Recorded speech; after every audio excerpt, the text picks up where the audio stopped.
Hello बच्चों, let's see this question. The question says, according to VBT, which of the following atomic orbitals overlapping will produce formation of N2 molecule if Z-axis is molecular axis? हमें option में क्या दिया हुआ है? Option है हमारे पास first is 2s plus 2s, then second is 2px plus 2px, third is 1s plus 1s, and fourth is 2pz plus 2pz, and fifth is 2py plus 2py। हमें बताना है इनमें से कौन सा ऑप्शन हमारा करेक्ट हो जाएगा। ठीक है, सो देखो यहाँ पे हमें क्या दिया हुआ है कि VBT मतलब वैलेंस बॉन्ड थ्योरी के अकॉर्डिंग कौन से हमारे एटॉमिक ऑर्बिटल्स होंगे जब ओवरलैप करेंगे तो they will produce formation of N2 molecule. ठीक है, और अगर हमारा Z एक्सिस मॉलिक्यूलर एक्सिस हो तो ठीक है। अब हमें फॉर्म क्या करना है?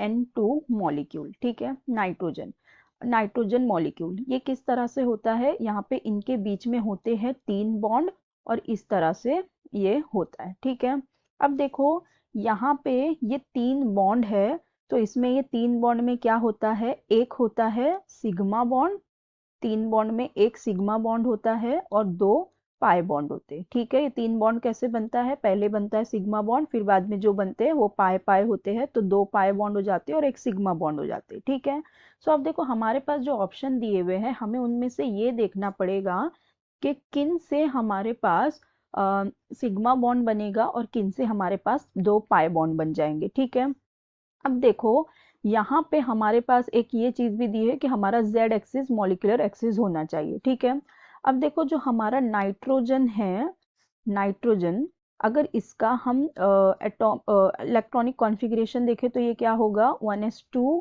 2s2 and 2p3। ठीक है, 7 होता है ना नाइट्रोजन, तो ये हो जाएगा 1s2 2s2 2p3।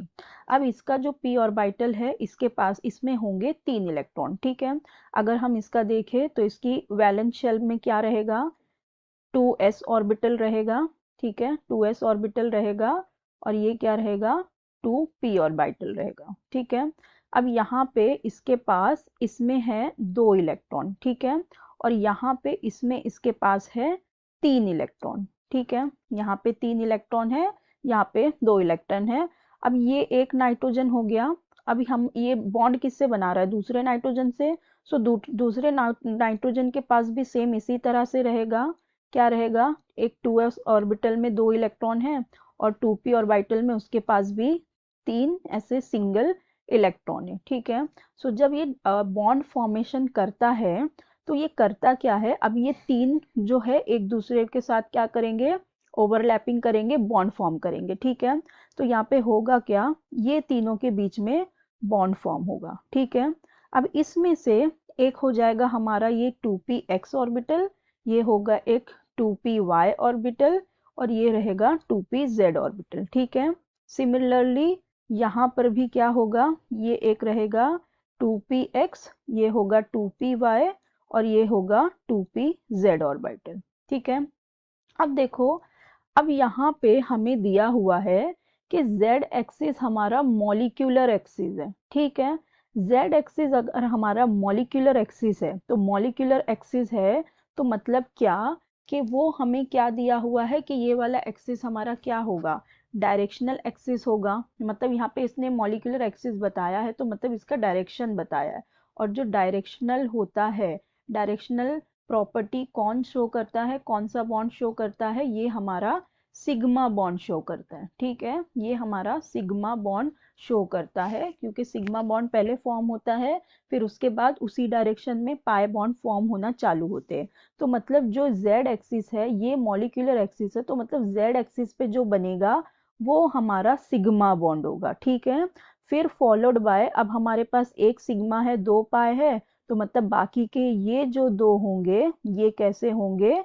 ये हो जाएंगे पाई बॉन्ड। ठीक है, तो मतलब होना क्या है कि 2pz और 2pz के बीच में बनना है सिग्मा बॉन्ड, और 2py और 2py के बीच में एक पाई बॉन्ड, और 2px और 2px के बीच में एक पाई बॉन्ड। ठीक है, सो अगर हम देखें यहाँ पे हमारे ऑप्शन में, सो देखो 2px और 2px के बीच में हो जाएगा और ये बनेगा हमारा पाई बॉन्ड, बनेगा ना। अगर हम इसकी ओवरलैपिंग भी देखें तो देखो ये हमारा z एक्सिस तो हमें दिया हुआ है कि मॉलिक्यूलर एक्सिस है, मतलब वो हमारा इंटरन्यूक्लियर एक्सिस हो जाएगा, और ये हो जाएंगे हमारे ये दोनों 2px के ऑर्बिटल। ठीक है, फिर क्या होगी, इसमें लेटरल ओवरलैपिंग हो जाएगी, इजीली हो सकती है लेटरल ओवरलैपिंग, अच्छे से हो जाएगी। और ये यहाँ पे ये इस तरह से ये एक्स ऑर्बिटल है, ये एक्स ऑर्बिटल है, दोनों लेटरल ओवरलैप करके क्या बनाएंगे, पाई बॉन्ड फॉर्म कर देंगे। ठीक है, पाई बॉन्ड फॉर्म करेंगे तो 2px और 2px तो रहेगा, इनके बीच में पाई बॉन्ड फॉर्म हो जाएगा। फिर क्या होगा, ऐसे 2py के बीच में भी सेम इसी तरह से बनेगा। अगर हम क्या करें, अब इस वाले एक्सिस को अगर हम y कंसीडर कर ले, और ये तो हमारा z रहेगा ही, इसको हमने अब y कंसीडर किया, तो यहाँ पर भी इसी तरह से इफेक्टिव ओवरलैपिंग होके क्या बन जाएगा, पाई बॉन्ड फॉर्म हो जाएगा लैटरल ओवरलैपिंग से। ठीक है, अब देखो यहाँ पे ये जो 2pz है, 2pz है, अब यहाँ पे z हमारा मॉलिक्यूलर एक्सिस है, मतलब इंटरन्यूक्लियर एक्सिस है, तो अब z इंटरन्यूक्लियर एक्सिस है, तो ये यहाँ पे इनके बीच में, अब देखो ये इस तरह से रहेंगे। ठीक है, ये इस तरह से रहेंगे, तो अगर अब यहाँ पे बॉन्डिंग हुई, तो ये अब बॉन्डिंग किस तरह की होगी, अब ये यहाँ पे वैसी बॉन्डिंग तो नहीं होगी, साइडवेज ओवरलैपिंग नहीं हो सकती। ठीक है, इस तरह से है ये इसका z एक्सिस, तो अब यहाँ पे साइडवेज ओवरलैपिंग नहीं होगी, अब यहाँ पे होगी एक्सियल ओवरलैपिंग। ठीक है, यहाँ पे अब क्या होगी, एक्सियल ओवरलैपिंग होगी इस तरह से, फिर दूसरा इस तरह से आ जाएगा, और ये यहाँ पे एक्सियल ओवरलैप करके क्या बनाएगा, सिग्मा बॉन्ड बनाएगा। ठीक है, एक्सियल ओवरलैप करके सिग्मा बॉन्ड फॉर्म करेगा। यहाँ इन दोनों में क्या हो रही थी, साइडवेज या लैटरल ओवरलैपिंग थी, तो यहाँ पे क्या बना, पाई बॉन्ड बना। ठीक है, तो इसका मतलब क्या होने चाहिए, 2s तो नहीं होगा, मतलब 2px होगा, जिनमें बनेगा पाई बॉन्ड। फिर ये भी नहीं होगा, 2s तो नहीं होंगे, क्योंकि 2s तो देखो दोनों के फील्ड है, तो उसमें तो बॉन्डिंग होगी नहीं। फिर 2pz और 2pz में क्या बनेगा, यहाँ पे सिग्मा बनेगा, और 2py में एक पाई बनेगा। ठीक है, तो हमारा करेक्ट ऑप्शन कौन सा हुआ, हमारा होगा सेकंड, फोर्थ और फिफ्थ। ठीक है, सो ये तो रॉन्ग हो जाएगा, यहाँ दिया है सेकंड, फोर्थ और फिफ्थ, सो यही बी हमारा करेक्ट ऑप्शन हो जाएगा। ठीक है, बाकी के सारे रॉन्ग हो जाएंगे, तो हमारा करेक्ट ऑप्शन होगा option B. So I hope you understood the concept well, best of luck, thank you.